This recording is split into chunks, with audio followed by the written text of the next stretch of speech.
കൃഷ്ണ ഗുരുവായൂരപ്പാ ശരണം. Guruvayur Unnikkannan online YouTube ചാനലിലേക്ക് എല്ലാവർക്കും സ്വാഗതം. ഭൂലോക വൈകുണ്ഠമാകുന്ന ഈ ഗുരുവായൂരപ്പൻ്റെ മണ്ണിൽ നിന്നും ഒരു ഭക്തസംഘം രാമജന്മഭൂമിയിലേക്ക്, അയോധ്യ നഗരിയിലേക്ക് ഒരു യാത്ര പുറപ്പെടുകയാണ്. നമ്മുടെ യാത്ര സംഘടിപ്പിക്കുന്നത് പാലക്കാട് രമണ മഹർഷി യാത്രാ സമിതിയാണ്. ഈ സംഘത്തിനെ നയിക്കുന്നത് സ്വാമിജിയാണ്. സ്വാമിജിയെ സഹായിക്കുവാനായി നമ്മുടെ ശാന്ത ചേച്ചിയും രവിയും ശരവണനുമുണ്ട്. നാളെ രാവിലെ നമ്മൾ രാംലല്ല രാമജന്മഭൂമി ദർശനത്തിന് ഒരുങ്ങുകയാണ്. അതിൻ്റെ ചിട്ടവട്ടങ്ങളെപ്പറ്റിയും എല്ലാം സ്വാമിജി നമ്മൾക്ക് നിർദ്ദേശം നൽകുന്നതാണ് നമ്മളിപ്പോൾ കണ്ടുകൊണ്ടിരിക്കുന്നത്. എല്ലാവരും നാളെ രാവിലെ ദർശനത്തിന് തയ്യാറാവുകയാണ്.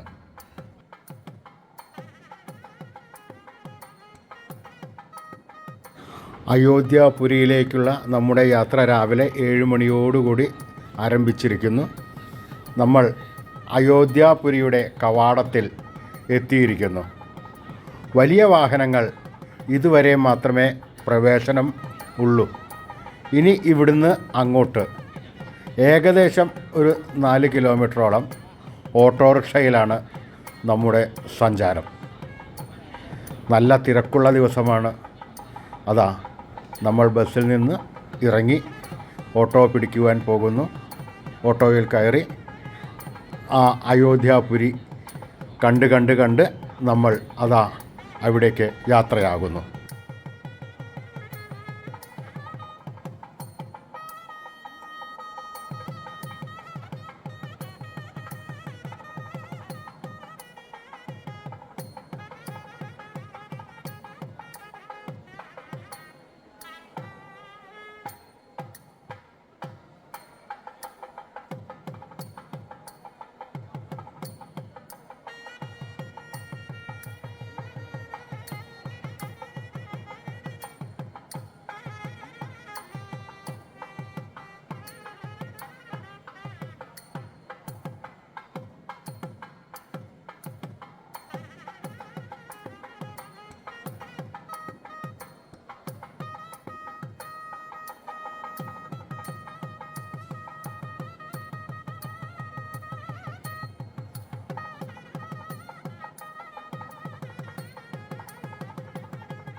വീഥികളെല്ലാം നല്ല പോലെ അലങ്കരിച്ചിട്ടുണ്ട്.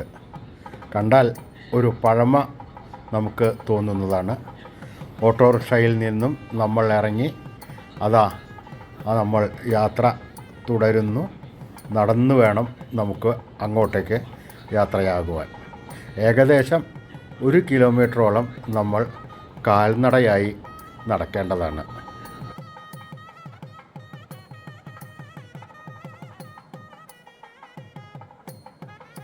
ഇതാ നമ്മളിവിടെ അയോധ്യാപുരിയിൽ രാമജന്മഭൂമിയിൽ എത്തിയിരിക്കുന്നു. ശ്രീരാമചന്ദ്ര ഭഗവാനും ലക്ഷ്മണനും ശത്രുഘ്നനും എല്ലാവരും ജനിച്ച് വളർന്ന് കളിയാടിയ പുണ്യഭൂമിയാണിത്. ജീവിതത്തിൽ ഒരു പ്രാവശ്യമെങ്കിലും ഈ പുണ്യഭൂമിയിൽ കാലുകുത്തുവാൻ എല്ലാവരും ശ്രദ്ധിക്കേണ്ടതാണ്. ശ്രീരാമ ഭഗവാനെ നല്ല പോലെ ഭജിക്കുവോ നിങ്ങൾക്കെല്ലാവർക്കും ഈ പുണ്യഭൂമിയിൽ വന്നു ചേരുവാൻ സാധിക്കുന്നതാണ്. ഇതുവരെ മാത്രമേ നമുക്ക് ക്യാമറ കൊണ്ടുപോകാൻ പറ്റുകയുള്ളൂ. ഇതിന് അപ്പുറത്തേക്ക് അലൗഡ് അല്ല. നമുക്ക് ഈ അയോധ്യാപുരിയിലെ ദൃശ്യങ്ങൾ നമുക്കിതാ കാണാവുന്നതാണ്. അതാ അങ്ങ് ദൂരെ കാണുന്നു ഒരു സ്തൂപം മാതിരി, ആ സ്വർണ്ണത്താഴികക്കുടം. അതിൻ്റെ ഉള്ളിലാണ് രാമചന്ദ്രപ്രഭുവിൻ്റെ ശ്രീകോവിൽ. ശ്രീരാമചന്ദ്രപ്രഭുവിൻ്റെ കണ്ടു വണങ്ങി അദ്ദേഹത്തിന് നമസ്കരിച്ചതിന് ശേഷം അവിടെ നിന്നും പുറത്തേക്കിറങ്ങി അയോധ്യയുടെ മധ്യഭാഗത്തായിട്ടുള്ള ദശരഥ മഹാരാജാവിൻ്റെ കൊട്ടാരം, ആ കൊട്ടാരം നിന്നിരുന്ന സ്ഥലത്ത് പുതുതായി നിർമ്മിച്ചതെന്ന് വിശ്വസിക്കുന്ന കൊട്ടാരമാണ് നമ്മളിപ്പോൾ കാണുന്നത്. ശ്രീരാമചന്ദ്രപ്രഭുവും സഹോദരങ്ങളും വളർന്നതും കളിച്ചു നടന്നതും എല്ലാം ഈ പ്രദേശത്താണ് എന്ന് പറയപ്പെടുന്നു. ദശരഥ കൊട്ടാരം എന്നും അറിയപ്പെടുന്ന ദശരഥ മഹൽ അയോധ്യയുടെ രാജകീയ ഭൂതകാലത്തിൻ്റെ ഒരു ചിഹ്നമായിട്ടാണ് ഇപ്പോഴും എല്ലാ ഭക്തന്മാരും കാണുന്നത്.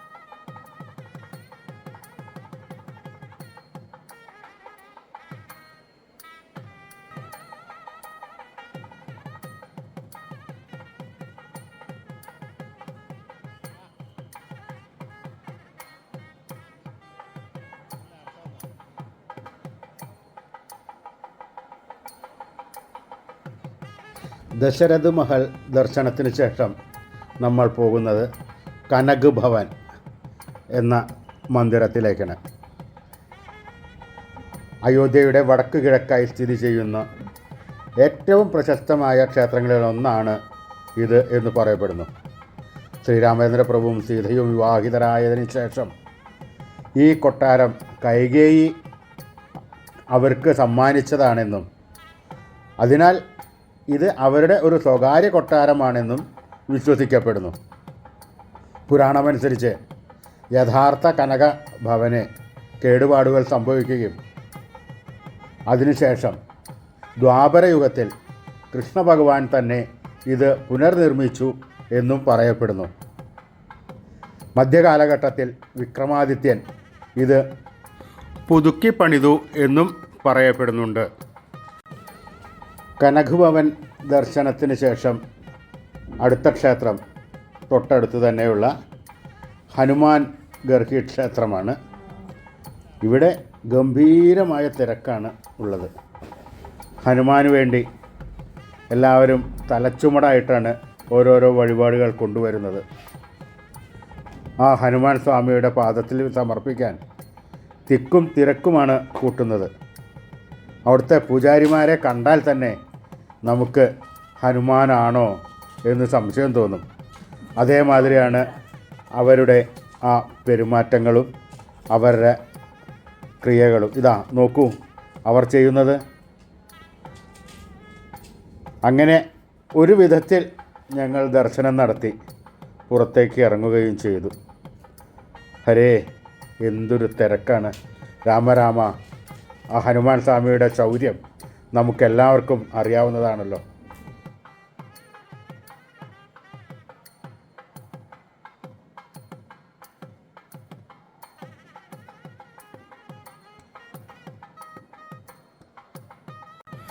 ഉച്ചയ്ക്ക് കുറച്ച് വിശ്രമിച്ചതിന് ശേഷം വൈകുന്നേരം 6 മണിയോടുകൂടി ഇതാ ഈ കാണുന്ന സരയൂ നദീതീരത്തിലേക്ക് നമ്മൾ യാത്രയായി.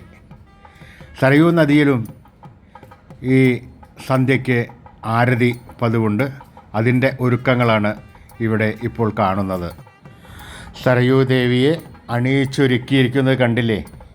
അതിനു മുന്നിലാണ് ആരതി നടക്കുന്നത്. പുണ്യനദിയാണ് ഈ സരയൂ നദി. ശ്രീരാമ ഭഗവാൻ സ്വർഗാരോഹണം നടത്തിയത് ഈ സരയൂ നദിയിലാണ്. ഇതാ ആരതി ആരംഭിച്ചിരിക്കുന്നു. ആ പിഞ്ചു പൈതങ്ങൾ കൊട്ടുന്നത് കണ്ടില്ലേ? അത്രയും ശുഷ്കാന്തിയോട് കൂടിയിട്ടാണ് ഇവിടുത്തെ പിഞ്ചു പൈതങ്ങളെ ഇവർ ഒരുക്കുന്നത്.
അങ്ങനെ കൺകുളിർക്ക് സരയൂ ആരതി കണ്ടതിന് ശേഷം ആ സരയൂ നദിയിൽ മുങ്ങിക്കുളിച്ച് സന്തോഷത്തോടുകൂടി ജന്മസാഫല്യമായി കണക്കാക്കുകയും ചെയ്യുന്നു. നിങ്ങളെല്ലാവരും ഒരിക്കലെങ്കിലും ഈ പുണ്യഭൂമിയിൽ വന്ന് ദർശനം നടത്തുകയും ഈ പുണ്യനദിയിൽ സ്നാനം നടത്തുകയും ചെയ്യുക. ഇതാ ഈ നഗരമധ്യത്തിലെ വീണ കണ്ടുവോ? ഇവിടെയാണ് ലതാ മങ്കേഷ്കർ ജനിച്ചതും വളർന്നതും. അവരുടെ ഓർമ്മയ്ക്കായിട്ടാണ് ഈ നഗരമധ്യത്തിൽ ഇത് പ്രതിഷ്ഠിച്ചിരിക്കുന്നത്.